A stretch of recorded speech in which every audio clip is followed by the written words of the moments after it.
안녕하세요. 네, 오늘 주제는 다이어트 관련된 주제고,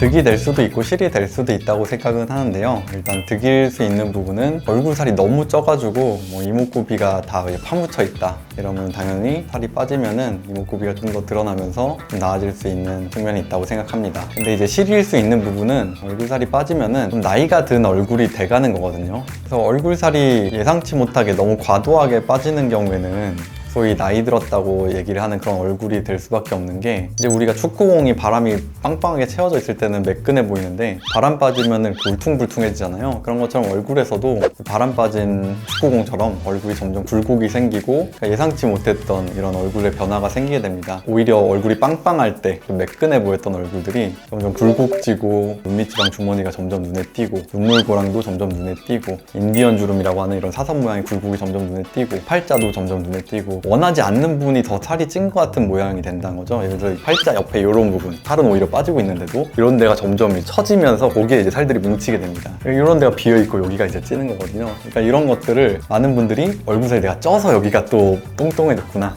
이렇게 생각을 하시다가 더 빼면은 그게 더 심해집니다. 더 처지니까. 이러한 변화가 나이 든 얼굴을 만드는 요인이 됩니다. 어려운 질문이고 좋은 질문이라고 볼 수가 있는데, 어떤 경우에서도 얼굴살이 빠지는 건 도움이 되지는 않습니다. 얼굴이 나이가 들어가고 개선을 하려고 하는 부분들이 대부분의 원인이 얼굴이 비면서 생기는 게 많기 때문에 그 부분을 다이어트를 함으로써 더 악화를 시키는 그런 방향이란 거죠. 그래서 전이건 후건 도움이 되진 않는다. 하지만 또 한편으로 생각할 게 배에도 살이 찌고 몸매도 좀 생각을 해야 되고 결국에는 얼굴만 또 매몰돼서 살 건 아니기 때문에 건강을 위해서 또 운동도 할 수도 있고, 그러다 보니까 현실적으로 우리가 생각할 수 있는 거는 할 거는 하시되 만약에 얼굴이 살이 빠졌으면은 그거를 개선하기 위해서 뭔가를 또 해야 되지 않나, 그렇게 생각을 합니다. 게다가 다이어트를 실제로 결심하신다고 해도 정말 그렇게 얼굴살이 많이 빠질 정도로 다이어트를 성공하시지는 못하실 수도 있기 때문에 이 순서에 굳이 구애받을 필요는 없지 않을까.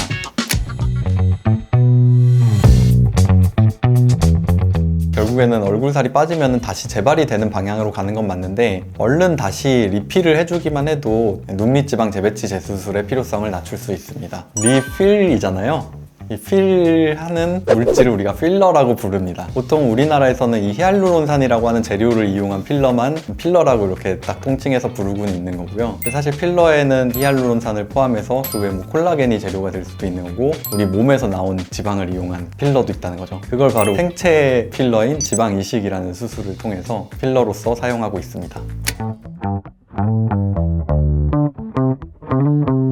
지방이식이란 수술은 다른 부위에 있는 지방을 필요한 부위로 이식을 하는 거는 맞긴 합니다. 다만 이제 장기이식과는 좀 차이가 있는 게, 실제로 이런 장기들은 동맥과 정맥을 같이 떼가지고 연결해주는 그런 작업을 하게 됩니다. 근데 지방이식이라고 하는 수술은 이렇게 뭔가 기관이 하나가 있어서 거기에 동맥, 정맥이 딱 있는 게 아니고 굉장히 미세한 무쇠혈관들로 연결이 돼 있고, 그러다 보니까 우리가 장기 이식과는 다르게 이식은 맞지만 그렇게 덩어리째로 이식할 수가 없다. 그리고 혈관을 이어줄 수가 없다. 근데 혈관을 이어주지 못하니까 피랑 뭐 영양분을 이렇게 먹고 노폐물이 빠져나가고 이런 것들이 제대로 이루어지지가 않는다는 거죠. 그러다 보니까 예전에는 지방이식이라는 수술을 덩어리째로 이식을 한 적이 있었습니다. 근데 덩어리째로 이식을 하면은 실제로 안쪽이 좀 딱딱하게 굳어버리고, 죽어버린 게 또 청소가 안 되니까 그 딱딱하게 굳은 상태로 몸에 남아있고 겉에 껍질 부분만 사는 거를 이제 알게 된 겁니다. 그러다 보니까 새로 개발하게 된 이제 수술 방법이 미세 지방 이식이라고 하는 수술 방법입니다. 표면적이 그냥 많으면 많을수록 얘네들이 잘 살아남다 보니까 알갱이 사이즈를 굉장히 작게 만들어야지 표면적이 넓어지게 된다는 겁니다. 그래서 이런 미세 지방 이식이라는 수술 방법이 전 세계적으로 모든 성형외과에서 사용하는 수술 방법입니다. 그래서 다들 그냥 지방 이식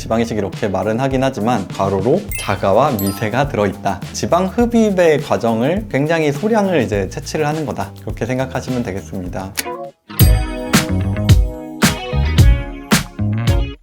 바늘구멍 조그맣게 뚫고서 끝이 뭉툭한 긴 캐뉼라라고 하는 막대기 같은 거를 주사에다 꽂아서 딸려 나온 지방을 이용해서 필요한 부위에 넣게 되는데, 일반적으로 우리가 지방 흡입이라는 수술할 때는 몇 리터 단위로 뽑았다 뭐 이런 식으로 이제 얘기를 하거든요. 근데 이제 실제 제가 지방 이식할 때 이 악광대 부위만 하시는 분들 같은 경우에는 한 10cc 내외를 이제 채취를 합니다. 근데 10cc라고 하는 양이 그렇게 많은 양은 아니거든요. 이제 콜라 한 캔이 뭐 350ml 이렇잖아요. 그거 이제 35분의 1 되는 그 정도 분량을 이제 뽑는 거죠. 허벅지에서 소량을 채취해서 필요한 부위에 필러처럼 이제 넣게 된다. 시술에 가까운 수술이지만 이 채취하는 과정이 약간 통증이 좀 있을 수 있으니까 우리가 수면 마취가 들어가고 그러다 보니까 좀 수술에 가까워진 그런 시술이다. 이렇게 이해를 하시면 되겠습니다. 다이어트에 관해서 얘기를 해봤는데요. 이제 다이어트 꼭 성공하셨으면 좋겠고 다이어트를 해서 나이 든 얼굴이 되더라도 너무 걱정하지 마시고요. 사람마다 이제 얼굴도 차이가 있고 좀 상황이 다르다 보니까 본인에게 이제 필요한 수술과 어떤 것들이 가장 도움이 될지 이런 것들에 대해서 직접 내원하셔서 상담 받으시면 좋을 것 같습니다.